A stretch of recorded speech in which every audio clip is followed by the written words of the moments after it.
Hello everyone and welcome to Tariq classes for class 12th history, and the chapter for today is Peasants, Zamindars and the State, Agrarian Society and the Mughal Empire, circa 16th to 17th centuries.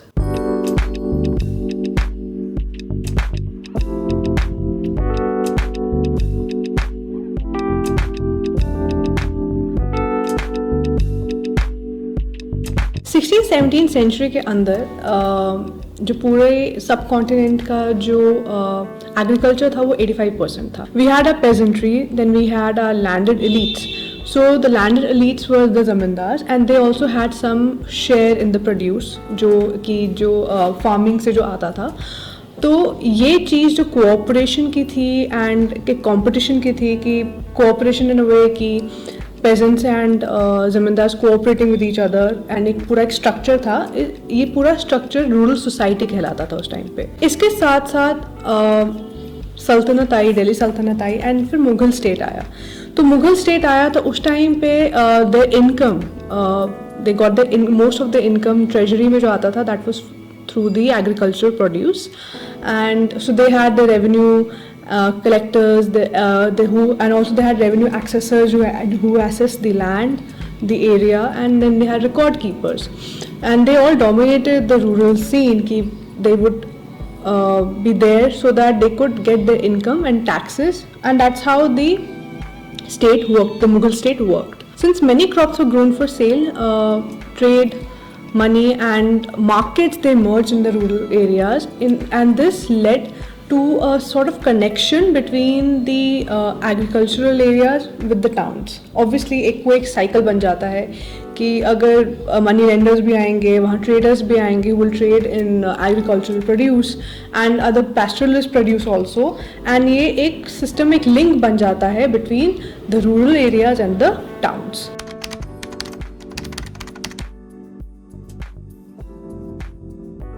पहला topic है pageants and agricultural production.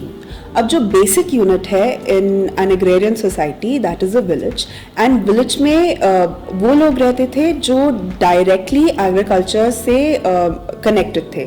So people who harvested the crops but also people who tilde the land, who sowed the seeds, and also they would be engaged in agricultural production throughout the year, and this continued after harvesting the crops in also the production of byproducts like sugar.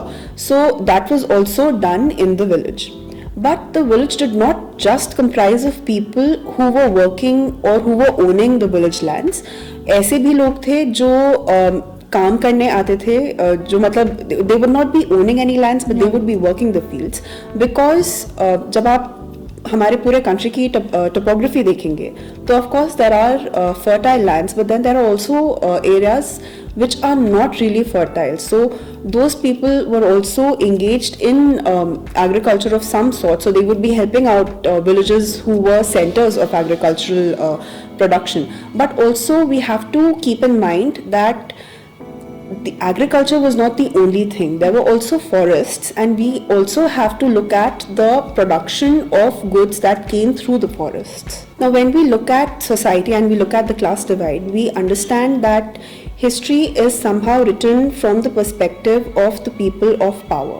So when you have history is written, they're generally royal records, or people with affluence, they would have left their records. Unfortunately, people who are directly responsible for agricultural production, the farmers or other workers, we don't have direct sources coming from them. But 16th and 17th centuries mein what we have is the Mughal code documents that document the state sanctions or what the state was doing to ensure better agriculture or better crop production and so on. One such Mughal document which is of prime importance is the Ain-e-Akbari, which is written by Akbar's court historian Abul Fazl. Ain-e-Akbari में meticulous records हैं of what the state was doing to ensure better production, how the collection of revenue was supposed to be done, and it also gives us an idea about the relationship between the court and the local authorities in these villages, which were the zamindars. But as is with every record, the Ain-e-Akbari is also a court document. So it is still a view from the top. जैसे बोलते हैं कि it's not something that is coming from the people that are engaged in agriculture, but it is from somebody who is controlling that resource. And the drawback in this is that Abul Fazl, who was very fond of Akbar, he saw Akbar in such a almost like a godly light, that he felt that any rebellion or any local assertion of authority was predestined to fail. So for him, for Abul Fazl, any local rebellion that was happening, he did not really focus maybe on the cause of it, but more on how it was not really important. Yeah, and it was not required. Yeah, because it didn't fit in with his idea of what he was wanting to present. Yeah. Fortunately, there are records which are not from the Mughal court which help supplement the information that is given in the Ain-e-Akbari, and these sources come from places like Gujarat and Rajasthan and Maharashtra, and they give us an idea about what was happening regionally between the peasants and the state.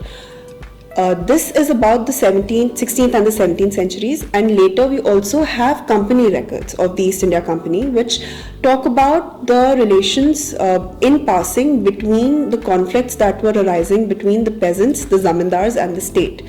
And although it's not a direct information, but indirect references में ही you get quite an understanding of the state of the peasants in India. And obviously, because the East India Company would try to paint the Mughals in a more evil and a negative manner, because they wanted to portray that they are the better ruling elites than the Mughals were. Yeah.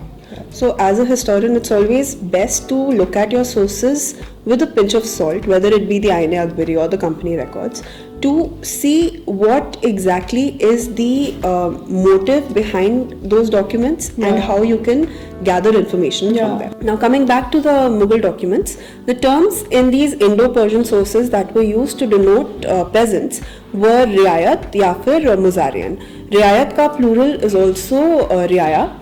And in addition, we also have terms like Kisan or Asami. By the 17th century, there were two more terms that are of importance, and these were the Khudkhasht and the Pahikhasht.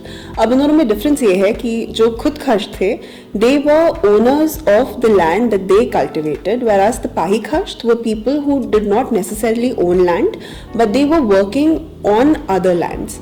Now, this could be because they chose to be Pahikhash, to leave their place of origin and go to other villages and work the lands. For economic gain, maybe kisi aur village mein there were better returns and they chose to go there and work. Or there could be some cause of a distress. So, jaise natural calamity ki wajah se ya fir for some other reason that forced them out of their land to work on somebody else's land. North India में बहुत ही कम देखा जाता था कि an average peasant would have more than 2 bullocks and a pair of plow. Generally, they would have less. And this varied from place to place. जैसे कि गुजरात में उस टाइम पे if a peasant had roughly 6 acres of land, then that peasant was considered to be an affluent person.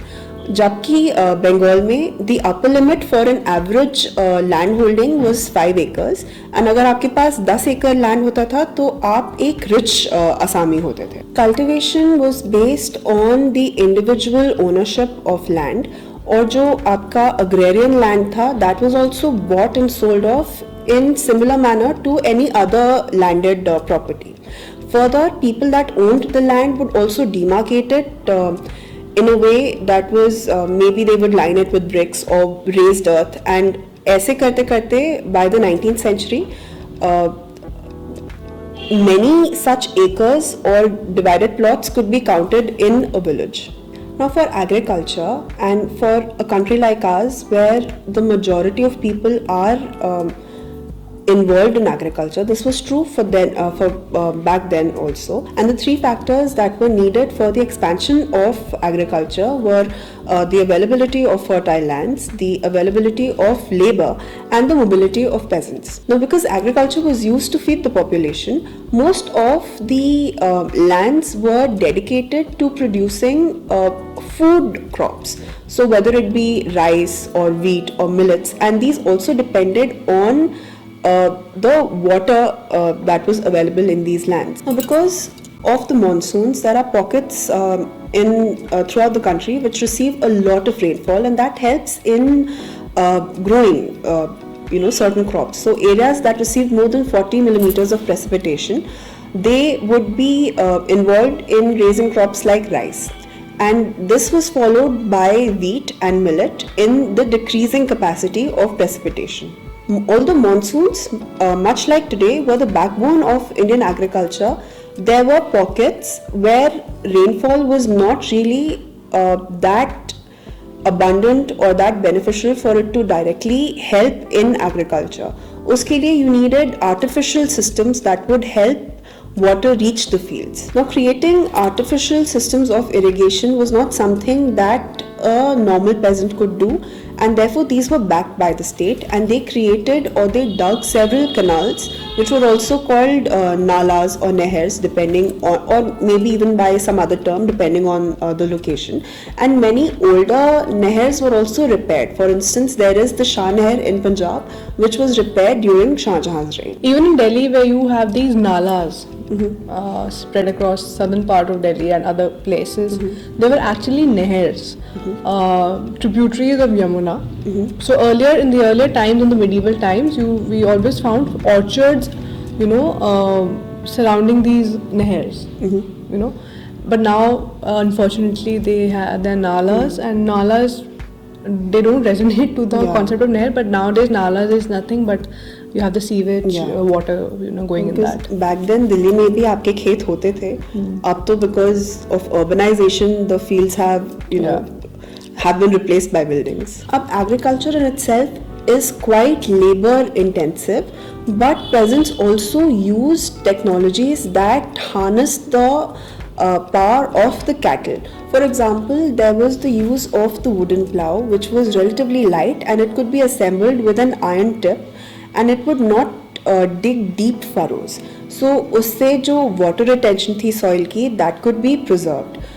Additionally, there were also the iron drill, which was pulled by a pair of oxen, and that was used to plant seeds thoda sa deep, although scattering of the seeds was the most common method that was used. Tilling ke saath hi the hoeing and weeding of the land would also be done simultaneously, and this would be done using something like a khurpi, which was like a narrow iron blade with a wooden handle. Now, agricultural production was divided into two cycles. These were the kharif or the autumn cycle and the rabi, which was the spring cycle. Now, most areas, not counting the arid or places where growing crops was very difficult, most places could grow at least 2 cycles of crops, and these were called the do fasal or the do fasla. Now, in places where rainfall was abundant or where irrigation systems were very prosperous, they could even produce up to 3 crops. What this did was that it produced a variety of crops. For example, Aine Akbari mein hi, us time pe there are mentions that in Agra there were 39 types of crops that were grown, and in Delhi there were 43 varieties of crops that were grown during these 2 cycles. Bengal mein there were over 50 varieties of rice that could be grown. But this did not mean that only food production was being carried out or that crops were only grown for sustenance. In the Mughal code documents, there is mention of the Jinsi Kamil, which means the perfect crop. And these were crops that were like cash crops, which brought in a lot of revenue. So crops like sugar or cotton, some oil seeds like mustard, even tobacco, they were grown because the returns were very high. Tobacco it reached India in the 17th century. It reached Deccan first, and then it moved towards the northern part of the subcontinent. Akbar and his nobles, they also found this crop, and इसकी जो क्या कहते हैं इसको, फिर agriculturally लोग उगाने लगे थे. But Jahangir got really worked up. Jahangir was the son of Akbar. He got really worked up and he was like, this will become an addiction, you know. So he banned tobacco. But in the later period, the end of the 17th century, we find tobacco again coming back to the scene, and again they started cultivating tobacco.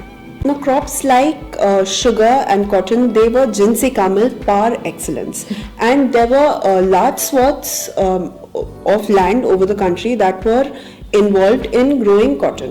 Now, cotton was also grown over a large area spreading from central India to the Deccan, and it was considered a very important crop, whereas Bengal mein sugar was given a lot of prominence. This shows us how the cash crops and how the crops for sustenance like rice and wheat and millets, they sort of existed along each other, and there was like an intermingling of these two things, whereas one would help in providing sustenance to the country. The other type of crops were also involved in bringing in a lot of economy. By the 17th century, there was also an influx of crops from other places, so which were not native to the country, jaise maize, makka. That was grown. That also started being grown, and that was imported from Spain and Africa.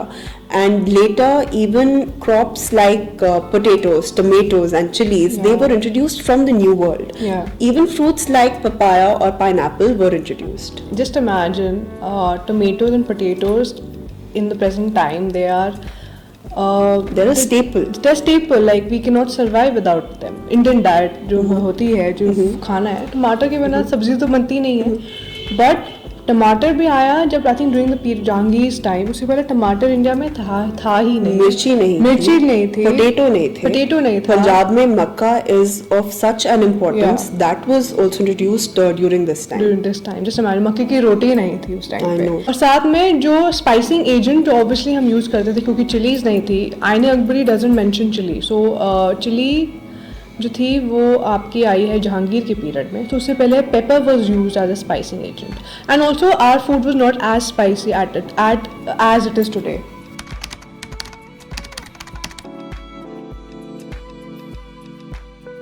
The second topic is the village community. हमको अभी तक तो यही पता चल गया है कि the role played by the peasantry is very intensive, it is very important. But what was the structure in the Mughal society, Mughal times, and ये जो सोसाइटी थी, विलेज सोसाइटी थी, वो फंक्शन कैसे करती थी, उसका स्ट्रक्चर कैसे था, एंड क्या क्या सोशल ग्रुप्स इन्वॉल्व थे एग्रीकल्चर प्रोडक्शन में, उनका रिलेशनशिप क्या था, कॉन्फ्लिक्ट होती थी कि नहीं होती थी, ये हम जानेंगे. Peasants held their land on the basis of individual ownership, but as a whole they were part of the village community. The village community, it comprised of the cultivators, the panchayat, and a village headman who was known as muqaddam or mandal. In the village society, we find deeper inequities and based on caste, and we have other caste-like distinctions that states that ki jo village community thi, that was a large heterogeneous structure, dependent on large heterogeneous structure. Matlab there were people from different caste, different backgrounds. Among those who tilled the land, we also find a large group of people who were agricultural laborers, and they were also assigned menial works. Agricultural labor matlab us time pe word was used, the word that they used were majur, could be मजदूर, something like मतलब मजदूरी करते थे. दो cultivable land बहुत ज़्यादा था, उसके बावजूद there were people who were assigned menial works on the basis of caste, and they were relegated to deeper poverty, मतलब because of their caste. Like how in today's time we find Dalits are relegated towards poverty. So उस time पे भी दो cultivable land भी इतनी ज़्यादा थी, फिर भी because caste issues के ऊपर उनको वो हक नहीं दिया जाता था जो बाकी कल्टिवेटर्स को दिया जाता था on the basis of their background. पर जो ये ग्रुप था who were given menial tasks, they were larger as compared to the other people in the village society. और यही distinctions जो हैं they started to permeate in other communities also, जहाँ आप सोच भी नहीं सकते, especially जब हम monotheistic religions की बात करते हैं where every human being is equal. वहाँ पे भी जो ये caste based distinctions हैं वो आने लग गई थी. Like Muslim communities, वहाँ पे जो menial workers थे, हलाल खोरन, जो scavengers, they were assigned, their houses were supposed to be outside the village community, you know. These distinctions उनके उस मज़हब में भी आने लग गई थी. Then we have Malazadas, who were the sons of boatmen. Especially Bihar में उनका जो status था वो slaves की बराबरी दे दिया गया था. तो when we look at these things, कि how your environment and how the society interferes with religion or with customs that were not based on such principles, you know. वो इंडियनाइज हो जाती थी चीज़ें उस टाइम पे.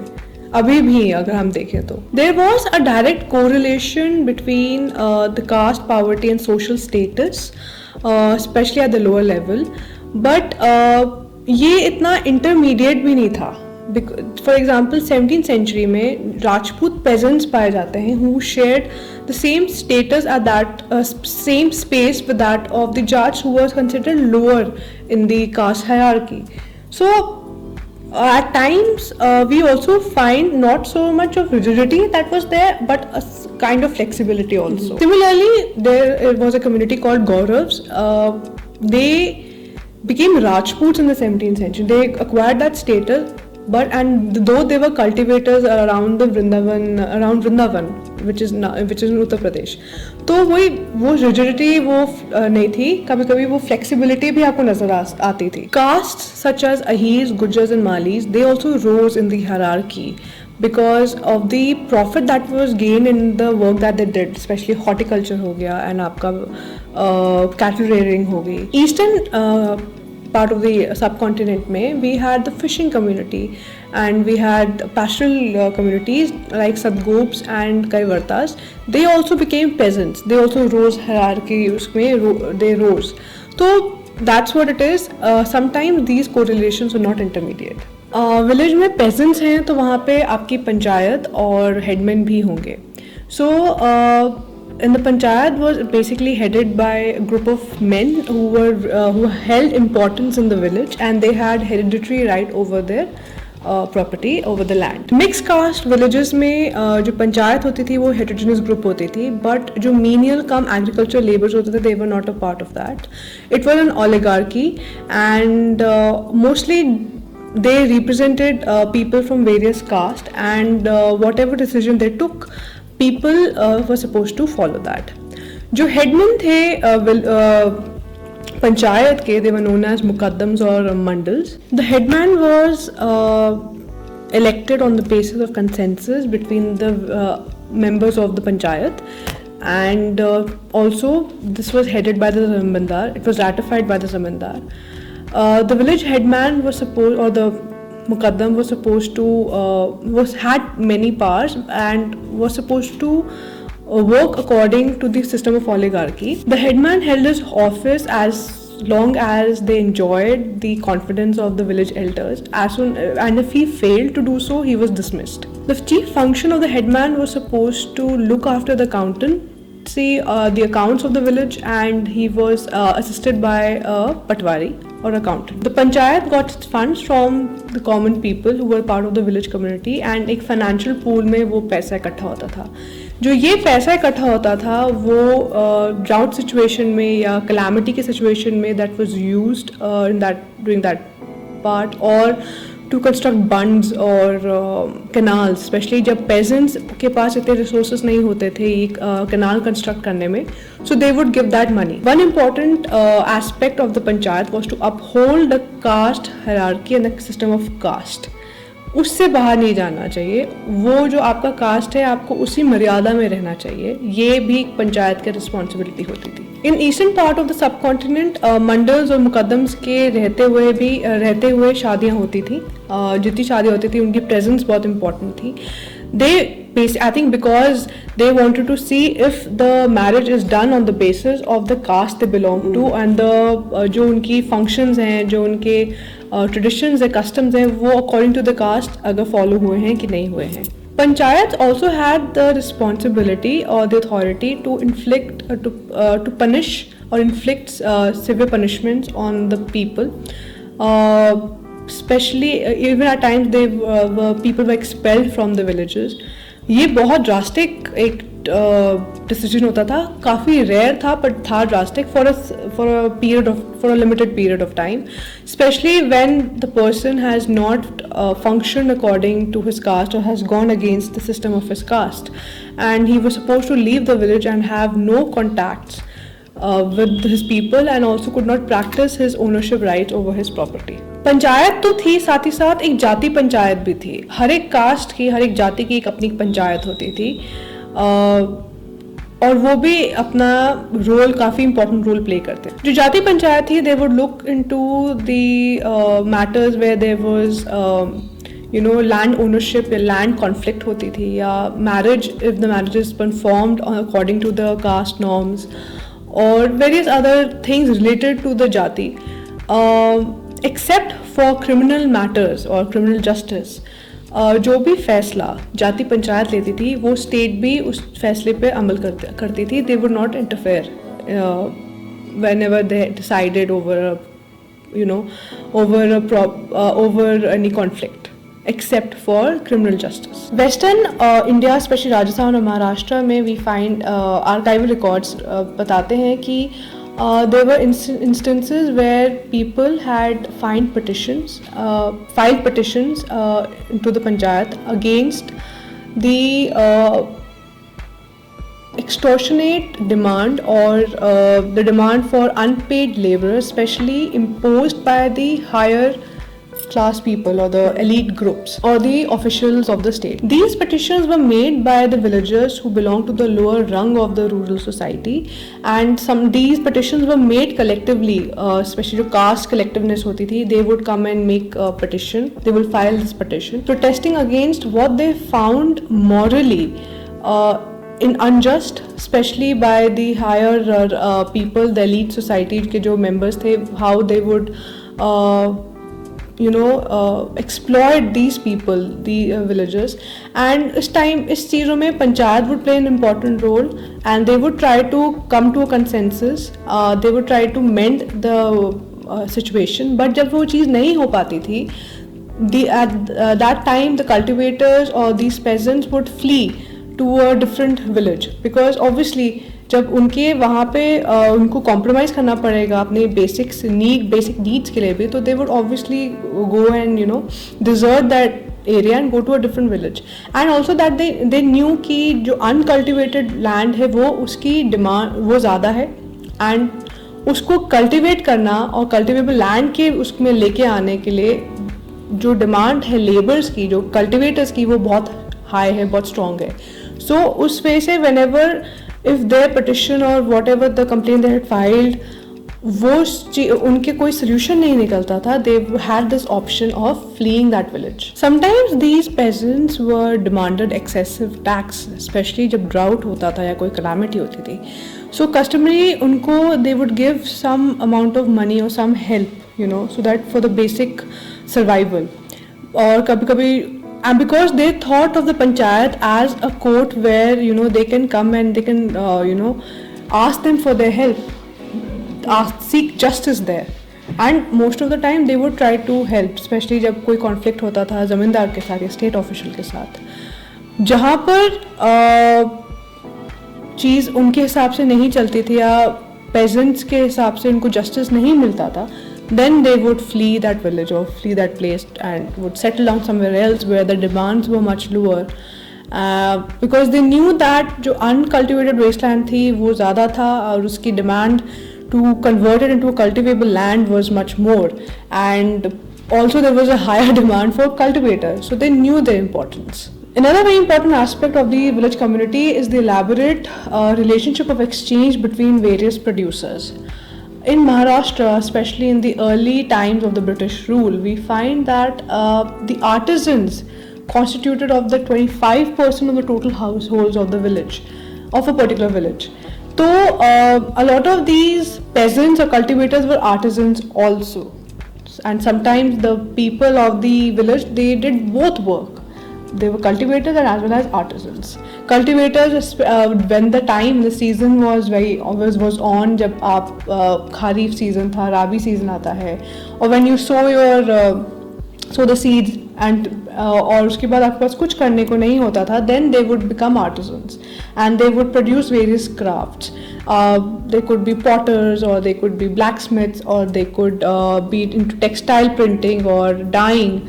So these were the various artisanal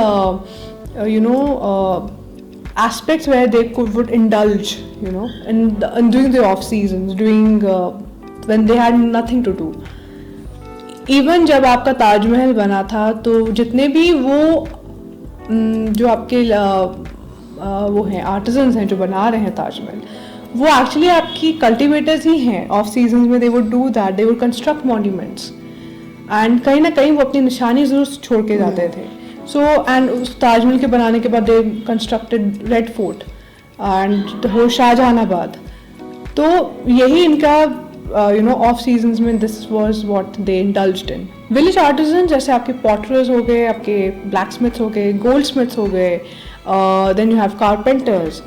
so they provided specialised services, and उस services के return में इनको विलेज पंचायत से काफ़ी चीज़ें मिलती थी. कभी कभी a share in the harvest, और a plot was allotted to them. Sometimes cultivable waste was given to them. And this everything was decided by the panchayat. In Maharashtra, such lands became artisans' miras or watan, and they had hereditary right over them. Similar to this system was where the artisans and the peasant household, they came into a sort of mutually negotiated system of remuneration. For example, in the 18th century Bengal, the zamindars in Bengal remunerated blacksmiths, goldsmiths, carpenters for their work by paying them daily allowance or diet money, जिसको आप allowance or diet money कहते हैं. और इस later this system is called Jajmani system. Jajmani system was not present in the 16th 17th century. The term was not present. It was much later in the 18th century. ये चीज़ हमको बताती हैं कि कैसे ये इनका एक proper एक web बन गया था village society में, एक micro level के अंदर, where everybody was dependent on each other. Cash remuneration was also a common practice. British officials in the 19th century saw these villages as little republic, where they were fraternal partners sharing collective resources and collective labor. So how the Europeans described it, it was not like that. Egalitarian society as such nahi thi. There were individuals who had ownership rights. There were caste-based inequities. There were a group of people, powerful people, who dispensed justice, and also there was a lot of exploitation of the people who belonged to the lower strata. So just because a section of the society was choosing their leader did not mean that it was an equal society, Yeah. because a huge part of it was not included in that system. Yeah. More importantly, a cash nexus had already been in the scene, especially because जब आप trade देखते हो, connecting villages to the towns, and Mughal heartland के अंदर भी the artisans were paid in cash. Their wages were paid in cash, and the peasants who produced cash crops, जैसे आपका silk हो गया, indigo हो गया, cotton हो गया, they were also paid in cash.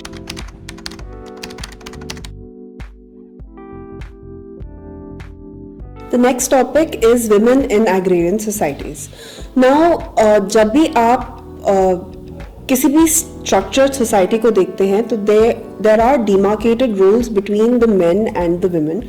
Even in today's time, there are roles that are specified for men, and then there are roles that are specified for women. But in the medieval context, it did not mean that the women did not participate in agriculture. Oftentimes, women had to work shoulder to shoulder to their male counterparts in the production of crops or any other activity regarding agriculture. So, अगर एक end पे the men were tilling and plowing the land, the women were also participating by either weeding or thrashing or winnowing and other such activities. और जब villages भी थोड़े nuclear होने लगे, तो this role increased. Women participated more. Now, although there was like a demarcation of sorts where the man had to take care of the roles outside of the house, the world, and the women were supposed to look after the house, that kind of segregation was not really possible in an agrarian society. Even so, there were certain biases that stayed. For instance, menstruating women were not allowed to touch the plow or the potter's wheel, or in Bengal they were not allowed to enter the forest groves of the betel leaves. And some of these thoughts have permeated even in present day modern society. There were many jobs that were specialized for women. So in the artisanal place we see kneading the clay for pottery, or sifting the crop, or even embroidery. These became roles that were in a way gendered. And the more commercial the product became, the more there was a demand for the labor of women. And jitna hi और ऐसा नहीं था कि women were only working if they were in an agricultural society, they were only working the fields, or if they were in an artisanal community, they were working for the craft production. Many times they had to also go to the house of the employers to work there, to help in that house, or even to the market. So they were balancing their domestic life along with their the work life since early on. Yeah, even when it जब हम construction में भी we see a very important role played by women. We have paintings where women were participated in the construction of Fatehpur Sikri. Yeah, it's there in the miniatures. Yeah, miniatures. So that means women were also there. Even हम आज भी देखते हैं जब घरों की construction होती है तो women also play important exactly role. So and oftentimes are also raising their kids in that environment. In that environment. इसी बात पे women were also very important because because they would give birth to the next generation of workers, and because of the high mortality rate with the kids as well as with women due to malnutrition or death during pregnancy or any other such instance, there was also a high demand for wives. What this led to was certain traditions that existed in the peasant and artisan communities which might not have existed in the greater section of the society, because the role of women was so important in peasant and artisan communities, because they were child bearers and they were also taking on additional workload. There was something equivalent to the dowry, which was the bride price, which the groom had to pay to the bride's family.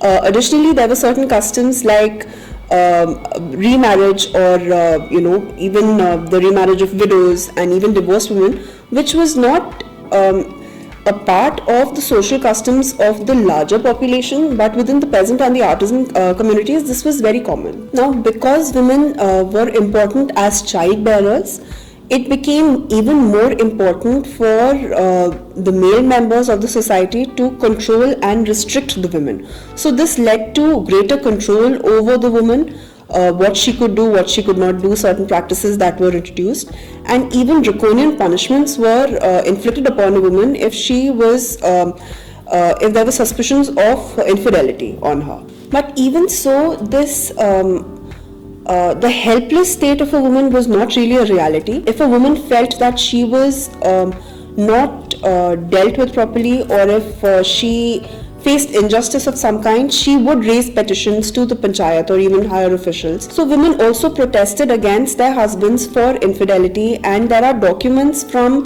Rajasthan, Gujarat and Maharashtra that attest to these petitions that were raised by women at the local panchayat.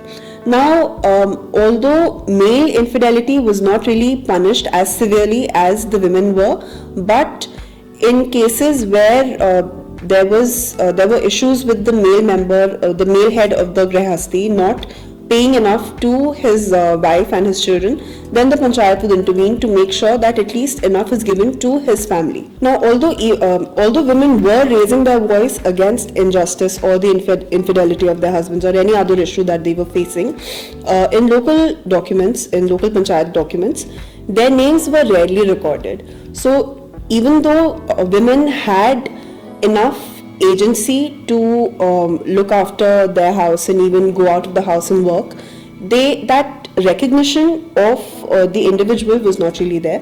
So they were addressed as the wife of so and so, the mother of so and so, the daughter of so and not as the individual herself. और अगर हम landed gentry की बात करें, women there also had a certain amount of agency.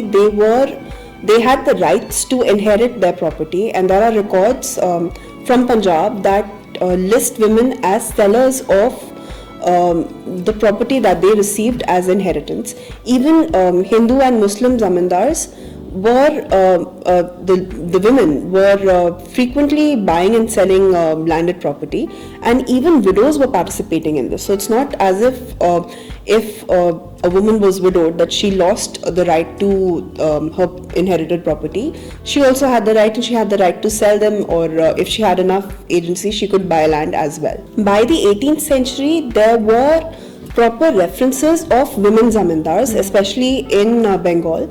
And the most famous zamindari at the time, that of Rajshahi, had women at the helm. Not just Bengal, but even in Punjab, before 1947 time, it's the 20th century. The pre-partition Punjab. Pre-partition Punjab. One of my ancestors, she was my great-grandmother. She was the only child of her parents, and at that time, her parents did not adopt a male member or any male child, but they gave her the inheritance. She was the sole heir, and she was a zamindaran. And she rode horses, and she took care of her land. She had people working under her. She started constructing properties for her daughters, then her granddaughters, and then partition happened, and she had to leave everything there. But the point is that she had the inheritance to her. She had the right over her property. She would fight cases against her relatives whenever, because she was a woman, so that they could have their claims, especially her own relatives. So she fought with them, and she won many cases. So you see women also in the medieval and the modern times, pre-modern times, they would find medieval and modern, pre-modern times, you will find them having some kind of ownership rights over the property. That Abla Nari kind of an image was not the only image of women, of Indian women at the time.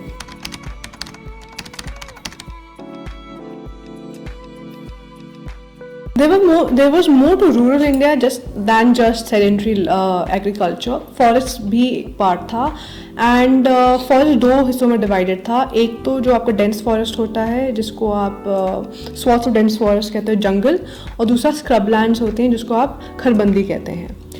North India and northwestern part of India में भी था, but also in the eastern part of the subcontinent you find large you find jungle. You have it in the central India, you have it in Jharkhand, you have it in the Deccan Plateau, you have it in the Western Ghats.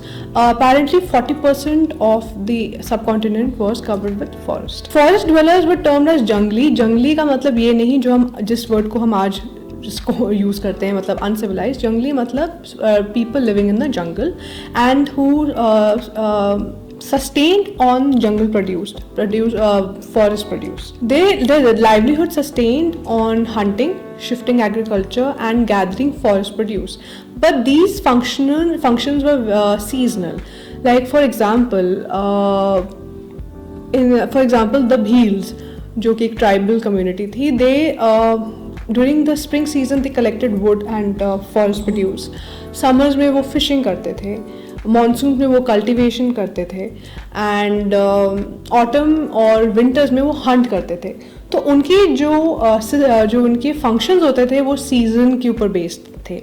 And obviously जो ये functions वो जब करते थे तो उनकी mobility भी होती थी. They would move from place to place.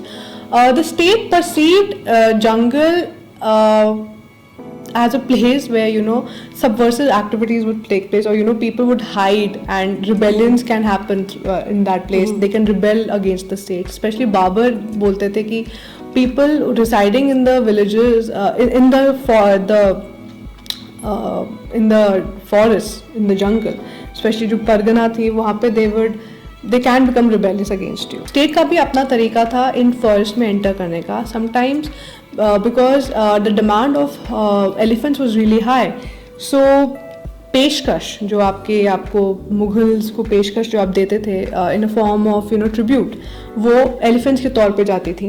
Mughal political ideology में hunting was a very important part. मतलब it was kind of the state to ensure justice, so seasonal Mughal जो एम्परर्स थे वो हंटिंग एक्सपीडिशंस के लिए जंगल जाया करते थे, to also meet the people, the inhabitants of that place, and to give justice if there is a problem, if there is an issue. And if you see painters also painting hunting expeditions of these Mughal emperors, and this actually proves that the reign was very harmonious. The emperor is looking after the peasantry also, the emperor is looking after the towns also, and also the jungles. Commercial activities सिर्फ towns और villages में ही limited नहीं थी, forest तक बहुत important role play किया था.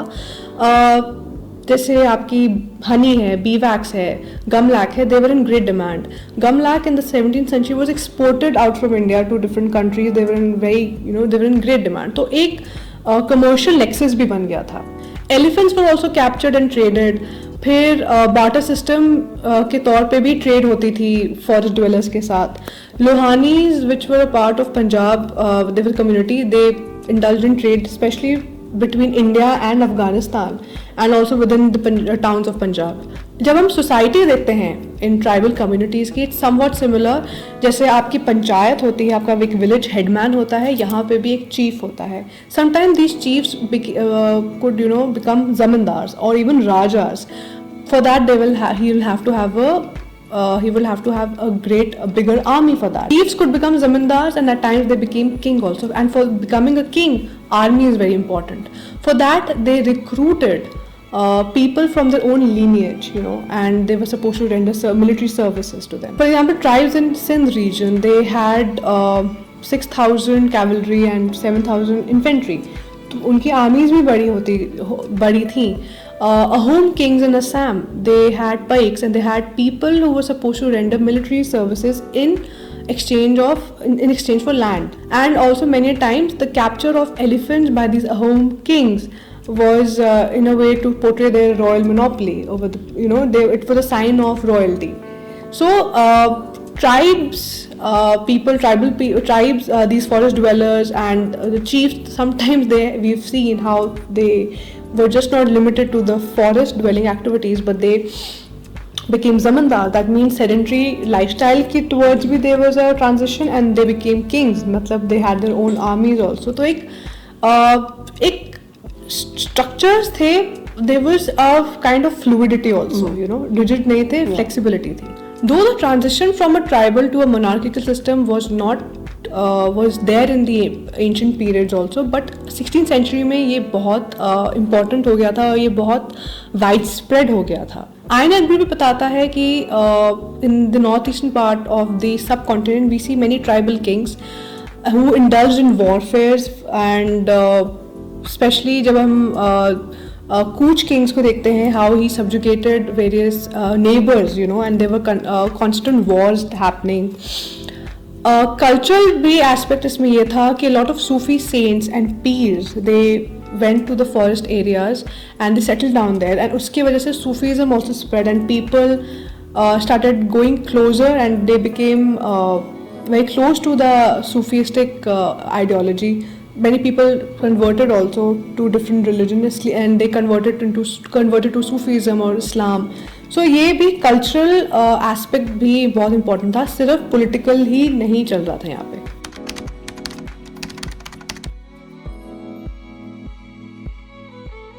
अगला टॉपिक है the zamindars.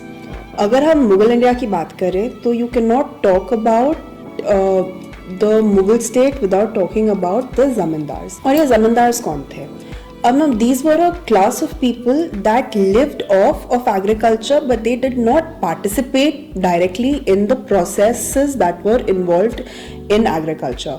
Now, generally, these people, they had a high status, and this was awarded to them partly because of the caste. They were generally people that belonged to a higher caste, and also because they would perform certain services for the state जिनको खिदमत कहते थे. Zamindars were landed proprietors that enjoyed certain social and economic benefits just by virtue of the caste or the social status that they belonged to. The zamindars held extensive lands that were called milkiyat, or that was another word for property. Yeah. Now this milkiyat was cultivated for the personal use of the zamindars, so they could buy, sell or do whatever they wanted to do with the land. If they were growing crops on them, they were either being tended to by hired or servile labor, and this gave them a lot of status. Another source of the power that the zamindar wielded was that he was often collecting revenue on behalf of the state, and for this he was also given a remuneration. So on top of collecting revenue, he was getting paid by the state to collect that revenue.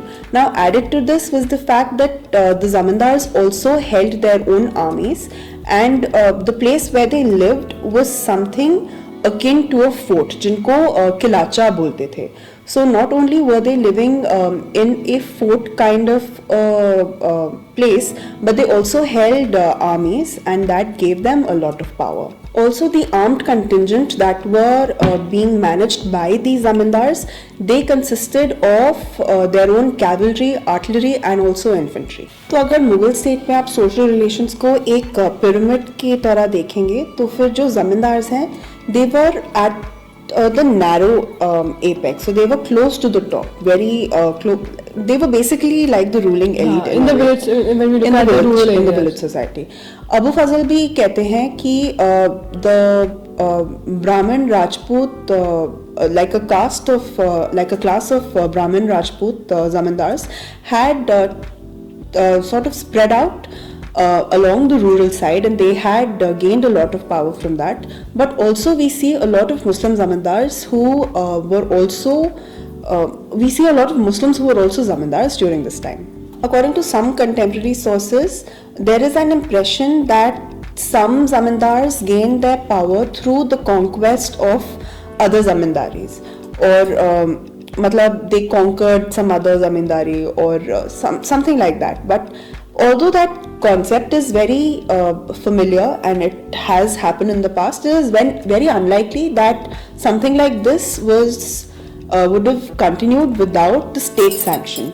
So in a way आपको state के through permission मिली होगी, जिसको सनत कहते थे, और उसके through one zamindar would maybe go and colonize another zamindari for benefit to the state. Likewise, the slow process of zamindari consolidation was also important, and this was done gradually, either through the colonization of another zamindari, by transfer of rights, by purchase, or by the order of the state. It is probably through such a process that people from the lower castes, or people who were not in the caste fold, they also rose to the position of a zamindar, because during this time the buying and selling of zamindari properties was a common thing, so it used to happen. Now, a combination of factors allowed for clan or lineage based control over the zamindari, and these processes were put to use by the Rajputs or the Jats, especially in territories over northern India. A similar practice can be seen in central and southwestern Bengal, where the Sargops, who were peasant pastoralists, emerged as very powerful zamindars. The zamindars, they accelerated the process of colonization of agricultural lands, and this they did by bringing in labor to cultivate these lands. They even provided cash loans. And through the buying and selling of the zamindari lands, that brought a process of monetization to the village. And in addition to this was the fact that the zamindars would sell whatever they cultivated or that was cultivated in the milkiyat lands. And there is also evidence to state that the zamindars often held haats where they sold maybe the produce that was cultivated in their lands, in their milkiyat lands, or even and this even other cultivators or even artisans participated in these huts. Now, as we know, it is very unlikely for anybody with a lot of power to not be corrupt, unfortunately, and it is also the case with the zamindars. Of course, they were exploitative in a way, but even so, their relationship with the peasant was based on reciprocity and in a very paternalistic attitude towards the zamindar. So there was a lot of respect that was also given to the zamindars, and we get to know of this relation through two sources. Firstly is through the Bhakti saints, who in their poems they would actively denounce or they would talk about the plight of the peasantry, but they would not accuse the zamindars or even the money lenders. No matter how exploitative we know them to be, the Bhakti saints would not really point a finger at them. Their ire was directed towards the revenue official who would be collecting the taxes on behalf of the state. Secondly, during the 17th century, there was a bunch of agrarian uprisings that happened, and in this we can see that the peasants supported their zamindars wholeheartedly. So the zamindars gained a lot of support from the peasants. Yeah, like when we see the relationship of the state with the rural society, जो पूरा है था मतलब उस time पे, अगर हम पिरामिडिकली देख लेंगे तो स्टेट जो आपका किंग ऊपर आता है, फिर आपका जागीरदार या मनसबदार आता है, फिर आपका जमींदार आता है और फिर आपकी पेजेंट्री आती है. Many a times the officials who were the jagirdars or mansabdars, they will not be so exploitative, but because जो जमींदार थे वो अपना रोप चाहते थे, तो they would portray these officials in a way that portray the peasants that they are more exploitative, so that उनका वहाँ पे जोर बना रहे. और कहीं ना कहीं बिकॉज वो एक ही गांव के होते थे, because they would live in the same land, तो दो गलती अगर जमींदार की भी होगी, अगर उन्होंने ब्लेम अपने ऑफिशियल्स पे लगाया होगा, तभी भी पेजेंट्स ऑफिशियल्स के अगेंस्ट ही जाएगा, अनलाइक कि वो जमींदार के खिलाफ जाए.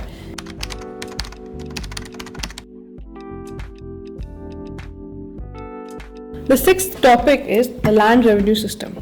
जो रेवेन्यू था लैंड से, वो मुगल एम्पायर के लिए बहुत ही इम्पोर्टेंट था, बिकॉज वो एक मेन स्टे था मुगल एम्पायर का. तो जाहिर सी बात है, द मुगल एम्पायर और the emperor would want a proper administrative apparatus to ensure the coming of the revenue, the influx of revenue in the treasury from the agrarian lands, and also to increase agriculture in the length and the breadth of their empire, because it was the empire was spreading across the subcontinent. This apparatus included the office, जो आपका वो था दफ्तर था, office दफ्तर of the divan, which looked after the fiscal system of the empire. Thus, revenue officials and the record keepers, they became vital vital for the empire, and they started going into the rural areas, and इससे agrarian relation की इजाद हुई. Obviously, वो ही जाएंगे, they will आज the जमींदार की इतना आपका टैक्स है, this much tax you have to pay to the treasury, तो वो भी उस पूरे एक नेक्सस बन जाता है, एक स्ट्रक्चर बन गया था. द मुगल स्टेट, सबसे पहले मुगल जो स्टेट था वो ये देखता था, वहाँ पे ये देखा जाता था कि कितना एरिया एग्रीकल्चर के अंदर आता है एम्पायर का. उसके बाद ही आप एक रेवेन्यू फिक्स कर सकते हैं लोगों के ऊपर, एंड कौन से क्रॉप्स उगाए जाते हैं, कितना और कितने क्रॉप्स उगाए जाते हैं और कहाँ उगाए जाते हैं. Land revenue arrangement consisted of two factors, one the assessment, other is the collection. तो असेसमेंट को हम जमा बोलते हैं, और जो आप जो रेवेन्यू आप पाते हैं उसको हम हासिल बोलते हैं. जमा और हासिल में हमेशा डिस्क्रिपेंसी रहती थी, क्योंकि जमा हमेशा हासिल से ज़्यादा होता था. जितना वो असेसमेंट ज़्यादा होती थी, पर जो रेवेन्यू आता था वो हमेशा कम होता था. अमीर गुजार और रेवेन्यू कलेक्टर की ड्यूटी थी to see the working of the revenue का जो पूरा सिस्टम है वो सही से चल रहा है कि नहीं. अकबर हैड लेड एम्फेसिस कि जो भी रेवेन्यू आए वो कैश से आए, बट ऑल्सो इन काइंड अगर आ रहा है, that was also kept open. State का ये मुद्दा था कि they wanted maximum revenue out of the agriculture, but at times local situation favourable नहीं होती थी कि उनको वो चीज़ें नहीं मिल पाती थी. कभी कभी जमींदार नहीं लेने देते थे, या कभी कोई कैलामिटी आ जाती थी. both cultivated and cultivable lands were measured. ठीक है, तो रिकॉर्ड्स बनाए जाते थे. अबुल फजल भी कहते हैं रिकॉर्ड्स बनाई जाती थी और जो उनका एग्रीगेट होता था वो निकाला जाता था. सक्सेसिव रूलर्स जो थे अकबर के बाद दे वो also did the same thing. Aurangzeb के टाइम पे 1665 में ही had told his revenue collectors to make a list of cultivators in each and every village. Though पूरा कवर नहीं हो पाता था because there were lands that were uncultivatable lands, and then we also had forest lands that covered the subcontinent.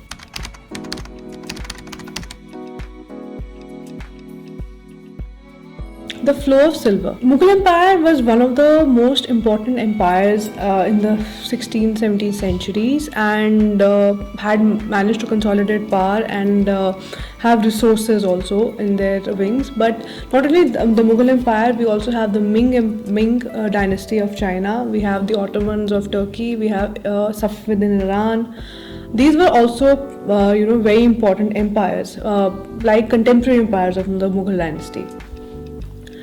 This was a time because ये strong empires थे तो trade work जो था, नेटवर्क ऑफ ट्रेड था, वो भी strong हुआ. China से लेके मेडिटेरेनियन सी तक एक्सपैंड हुआ. न्यू वर्ल्ड जब बना तो फिर वॉयजेस हुए. Conquistadors they voyage towards the Americas and then expansion of area started.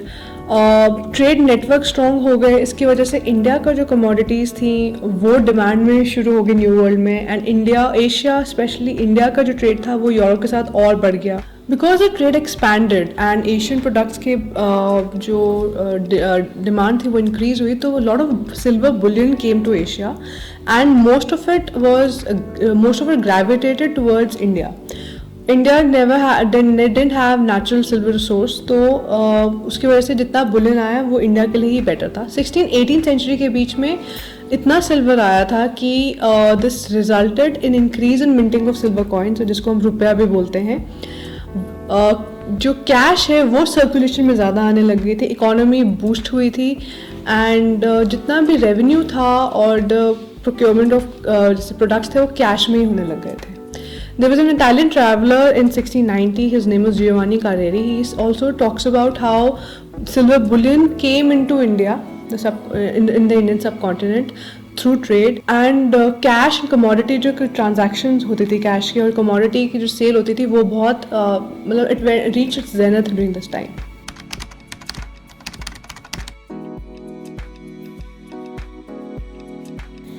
The last topic is the Ain-e-Akbari by Abul Fazl Alami.